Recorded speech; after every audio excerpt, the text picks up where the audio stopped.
কিরে দোস্ত, তোকে ফোন দিলে পাওয়া যায় না কেন? সারাদিন কি এতই বিজি থাকিস?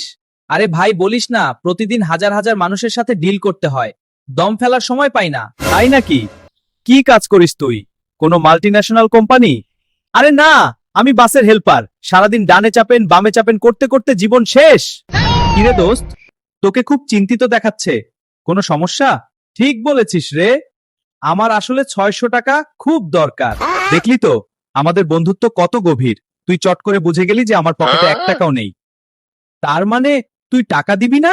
আরে না, আসল বন্ধু তো একে অপরের পকেটের অবস্থা না বলেই বুঝে যায়। আসলে বিপদে পড়লে মানুষও চেনা যায়। দোস্ত, 600 টাকা ধার দে তো, কালকেই ফেরত দিয়ে দিব। আমার কাছে তো মাত্র 400 টাকা আছে।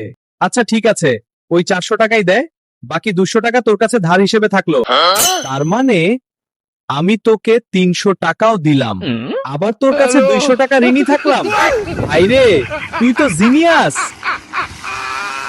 কিরে দোস্ত, শুনলাম তুই নাকি এই মাসেই বিয়ে করছিস। মেয়ে পক্ষ কি রাজি?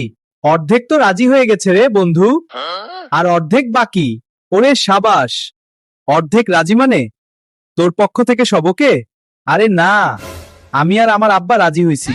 এখন শুধু মেয়ে পক্ষ আর মেয়ের আব্বা রাজি হইলেই কেল্লা ফতে। কিরে বন্ধু, সারাদিন তো দেখি শুধু ঘুমাস, জীবনে কি কিচ্ছু করবি না? কে বলছে কিছু করি না? আমি প্রতিদিন কয়েক কিলোমিটার হাঁটি। তুই হাঁটিস? কোথায়? কাল রাতে স্বপ্নে হেঁটে হেঁটে ঢাকা থেকে চট্টগ্রাম চলে গেছি, পা দুটো এখনো ব্যথা করছে রে। কিরে দোস্ত, কালকে তো পরীক্ষা, টেনশন হয় না? আরে ধুর, টেনশন তো করবে প্রশ্নকর্তা। প্রশ্নকর্তা কেন টেনশন করবে? কারণ সে এত কষ্ট করে প্রশ্ন বানাবে, আর আমি একটা প্রশ্নেরও উত্তর দেব না। লসটা তো তারই, তাই না?